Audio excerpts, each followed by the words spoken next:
En 2021, un simple compte VPN oublié a suffi pour couper 45% du carburant de la côte est américaine et mettre la Maison-Blanche en alerte maximale.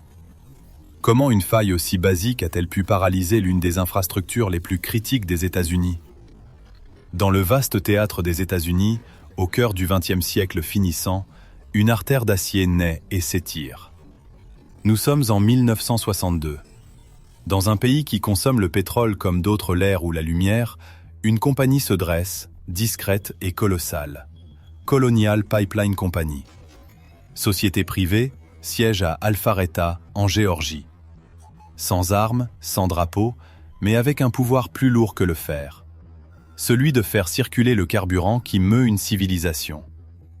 Son œuvre prend forme dans les entrailles de la Terre.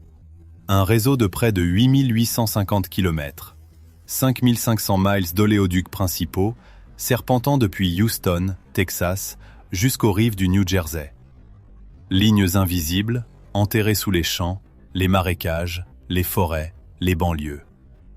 Elle traverse le Texas embrasé de soleil, la Louisiane aux eaux épaisses, le Mississippi aux terres humides, l'Alabama aux forêts sombres, la Géorgie rouge de poussière, les Carolines balayées de vents salés, la Virginie chargée d'histoire, le Maryland resserré entre terre et mer, jusqu'aux plaines urbaines du New Jersey. Dans ces conduits clos, les liquides circulent sans relâche, jour et nuit. 2,5 millions, parfois 3 millions de barils par jour. Essence, diesel, carburéacteurs, fioul de chauffage. Des fleuves de produits raffinés glissent dans l'obscurité des tubes, communiquant d'un état à l'autre sans un bruit. 45% de l'approvisionnement en carburant de toute la côte Est dépendent de ce monstre silencieux, ainsi que le note le Department of Energy et la CISA. C'est une colonne vertébrale. Si elle se brise, c'est la côte entière qui ploie. Les grandes portes de l'Amérique moderne se nourrissent à cette veine. À Atlanta, l'aéroport Hartsfield-Jackson boit chaque jour le carburant que lui apporte Colonial. Les avions montent dans le ciel grâce à ce flux invisible, comme des oiseaux jetés par un souffle venu du sous-sol. À New York, d'autres aéroports, d'autres pistes, aspirent la même énergie. Et derrière, plus loin, plus secret, des bases militaires se branchent à ces lignes enterrées. Elles ravitaillent avions de combat, flottes logistiques, instruments de projection de la puissance américaine. Dans les documents du Department of Transportation et du Department of Defense, Colonial n'est pas un simple opérateur. C'est un organe vital, un nœud stratégique. Pourtant, cette créature de tuyaux et de stations de pompage n'a pas un visage unique. Sa chair est faite d'intérêts mêlés. Avant 2021, son capital appartient à des forces économiques massives. Koch Industries, empire industriel aux racines profondes. KKR, géant du capital investissement. IFM Investors, gestionnaire de fonds. La Caisse de dépôt et placement du Québec, bras financier d'une province étrangère. D'autres institutions encore. Aucun héros solitaire. Un cercle d'actionnaires, un conseil de gouvernance, des contrats, des obligations. La puissance diffuse de l'argent tient les rênes de cette artère d'acier qui alimente un quart du pays. Au fil des décennies, le pipeline creuse sa place dans le quotidien. Mais, à mesure que le métal s'enfonce, un autre monde s'élève, immatériel. Un monde de codes, de réseaux, de systèmes connectés. L'Amérique déclare certaines infrastructures sacrées. Le Department of Homeland Security désigne le secteur énergétique, les pipelines, comme critical infrastructure. Ce sont des cibles que l'on doit protéger, car leur chute peut plonger des régions entières dans l'ombre ou dans le chaos. Les ingénieurs installent des systèmes de contrôle industriel, ICS, SCADA. Des écrans, des automates, des serveurs qui parlent aux vannes, aux pompes, aux capteurs. Au-dessus, d'autres réseaux, ceux de l'informatique de gestion, organisent factures, planification, logistique, paie, contrat. 2 mondes, 2 sphères. OT pour l'opérationnel, IT pour l'administratif. 2 mondes distincts en théorie. Mais ils se touchent. Par commodité. Par habitude. Par pression économique. Entre 2018 et 2020, une pluie d'alertes officielles s'abat sur ce paysage. La CISA envoie des bulletins. Le FBI publie des rapports. Les pages s'accumulent, sobres, glaciales, listant vulnérabilités, méthodes d'attaque, risques. Ils parlent des systèmes industriels, des réseaux des opérateurs d'énergie. Ils évoquent l'infiltration possible des ICS, des SCADA. Ils montrent comment un attaquant, depuis un clavier, peut frôler les machines, détourner leurs courses, couper des flux. Ils préviennent, les ransomware se multiplient, ils visent la santé, les collectivités, l'industrie, l'énergie. Les chiffres montent entre 2019 et 2020. Les incidents explosent. Dans les amphithéâtres et les réunions confidentielles, les experts répètent la même incantation. Séparer. Segmenter. Tenir l'IT et l'OT à distance. Les guides CISA et NIST parlent d'îlots protégés, de barrières, de pare-feu, d'authentification renforcée. Ils appellent à la discipline, à la rigueur. Les mots existent, les recommandations sont là, mais un conseil n'est pas une loi. Et un avertissement ne change pas, à lui seul, le cœur d'une organisation. Pendant que les autorités écrivent et mettent en garde, une autre force se rassemble dans l'ombre. Ce ne sont pas des États, ou pas seulement. Ce sont des groupes, des bandes dispersées, des coalitions instables de pirates numériques. Ils ont un nom nouveau, un modèle nouveau. Ransomware as a Service. Du code transformé en franchise criminelle. Des rapports de FireEye, de CrowdStrike, de Recorded Future décrivent la montée de ce phénomène entre 2019 et 2021. Dans cet écosystème, un acteur se distingue. Un nom se propage dans les canaux souterrains. DarkSide. Pas une armée régulière, mais une marque de ransomware. Des développeurs forgent un outil de chiffrement puissant. Ils ne mènent pas toujours eux-mêmes les assauts. Ils le louent à des affiliés. Ceux-ci infiltrent, volent, chiffrent. En échange, ils partagent les rançons. C'est un marché. Un contrat tacite entre voyous numériques, scellé non par le sang, mais par la promesse du profit. DarkSide se donne un visage et une voix. Sur un site caché dans les profondeurs du dark web, un leak site s'ouvre. On y publie les noms de victimes rebelles, les données volées, les preuves de la prise. Des firmes de cybersécurité recensent ce site, observent sa danse macabre. Les opérateurs de DarkSide parlent. Ils se disent apolitiques. Ils affirment viser surtout les entreprises qui font du profit, pas les hôpitaux, pas les écoles, pas les organismes sensibles. Ils tentent de se vêtir d'un code d'honneur. Un masque moral sur un visage de rapine. Pourtant, derrière les proclamations, les faits se succèdent. En 2020 et au début de 2021, des attaques frappent partout. Des hôpitaux paralysés, des administrations locales réduites au silence, des entreprises industrielles à genoux. FBI, CISA, médias, tous documentent cette valse d'extorsion. Les rapports s'empilent, les conférences de presse s'enchaînent. Les autorités voient l'orage se rapprocher, mais ces éclairs frappent encore des cibles dispersées. Aucun n'a, jusqu'alors, stoppé net une artère énergétique majeure du pays. Pendant ce temps, Colonial Pipeline poursuit son chemin. Dans son monde, la sécurité des tuyaux est réglementée.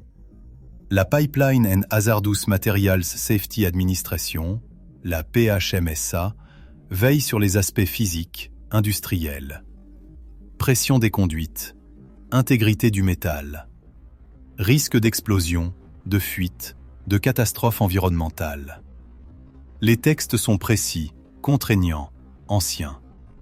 Le pipeline, en surface, est bien encadré. Sur la cybersécurité, le tableau est plus flou. La Transportation Security Administration, la TSA, publie des directives, des recommandations pour les pipelines, y compris sur le numérique. Mais les rapports du Government Accountability Office, déjà là avant 2021, pointent les limites du cadre. Pas d'obligations techniques détaillées, pas de normes impératives, pas de contrôle serré. Les mots sont là, mais faibles. Des incitations plus que des ordres. Dans les murs de Colonial, les systèmes IT et OT coexistent. À l'extérieur, peu de détails filtrent. L'architecture exacte des réseaux reste opaque. On sait seulement ce que recommandent les guides NIST et CISA pour le secteur. Segmenter, limiter les ponts, durcir les accès. Mais entre la théorie et la pratique, il y a toujours un gouffre que comble le temps, l'argent, la volonté. Et parfois, ce gouffre reste ouvert. Un compte VPN, un simple accès distant, se tient dans ce vide. Un compte conçu pour permettre à des employés d'atteindre le réseau de l'entreprise depuis l'extérieur. Le PDG de Colonial Pipeline, Joseph Blount, plus tard, devant le Sénat, en dévoile la nature. Ce compte n'est plus utilisé activement. Il aurait dû être désactivé. Il ne l'est pas. Il flotte dans le système, inutile, oublié. Et il ne possède pas la clé de protection que tout le monde réclame déjà depuis des années. L'authentification multifacteur. Un mot de passe suffit pour percer cette porte. Des identifiants, quelque part, circulent. FireEye et d'autres, dans leurs analyses, confirmeront que l'accès initial se fait par là. Un compte VPN, sans MFA. Mais comment ces identifiants sont-ils tombés aux mains des agresseurs ? Fuite de données anciennes ? Phishing ? Autre méthode ? Sur ce point, le silence demeure. Ni l'entreprise ni les autorités ne donnent de réponse définitive. Le mystère reste entier. Seul le résultat compte. Un chemin vers l'intérieur existe. Et quelqu'un le trouve. Autour de Colonial, les acteurs qui, bientôt, entreront en scène, vivent encore dans la routine des jours. Le FBI, veilleur de la loi fédérale, enquête déjà sur d'autres ransomware. La CISA, gardienne des infrastructures critiques, publie des guides, répond à des incidents. À la Maison-Blanche, le Conseil de sécurité nationale surveille l'horizon, les menaces émergentes, la montée du cybercrime, l'agressivité de certains États. Le Department of Energy demeure l'agence chargée, par le plan fédéral, de coordonner les réponses aux crises énergétiques majeures. Le Department of Transportation et la Federal Motor Carrier Safety Administration régulent les camions, les routes, les flux logistiques. Des entreprises comme Mandiant affûtent leurs outils de détection et de réponse à incidents. Elles scrutent les signaux faibles, décomposent les malwares, suivent les groupes criminels. DarkSide, déjà, est dans leur viseur. Ils en ont analysé le code, le mode opératoire, la stratégie de double extorsion. Eux savent ce qui se prépare dans l'ombre, sans connaître la date ni la cible. Sur la côte Est, les villes vivent, indifférentes aux serpents de métal sous leurs pieds. Elles roulent, consomment, calent leur rythme sur l'abondance présumée du carburant. Dans les rapports du DOE, de l'EIA, une dépendance s'affiche noir sur blanc. Des États entiers s'adossent à Colonial. Sans lui, les réservoirs se vident, les stations-service se tarissent, les aéroports cherchent d'autres sources, les militaires recalculent leurs stocks. Les avertissements se multiplient pourtant. Des bulletins conjoints FBI, CISA, NSA sonnèrent avant mai 2021. Ils ciblaient nommément la menace des ransomware contre les infrastructures critiques. Ils décrivaient les méthodes, recommandaient la préparation, exigeaient presque la vigilance. Mais dans le tumulte des priorités, beaucoup entendent sans vraiment écouter. L'écosystème criminel, lui, s'organise. Les affiliés des groupes comme DarkSide traquent des proies rentables, peu protégées. Ils évaluent. Ils attendent. À Alpharetta, Colonial est un opérateur stratégique avec un blindage réglementaire incomplet. Les règles portent surtout sur le métal et les fluides, moins sur les claviers et les ports réseau. Les cyberspécialistes répètent la litanie. MFA, segmentation, gestion des accès, désactivation des comptes obsolètes. Dans les couloirs, certains s'en préoccupent. D'autres pensent aux échéances financières, au volume, au projet. Le compte VPN oublié demeure, tel un verrou ancien dont personne ne se soucie. Dans la profondeur du réseau, IT et OT sont séparés, mais pas par des murailles absolues. Des passerelles existent. Le risque est théorisé, documenté. Il ne s'est pas encore abattu sur eux avec la force d'un destin. Dans les sphères criminelles, un affilié de Darkseid prépare son prochain coup.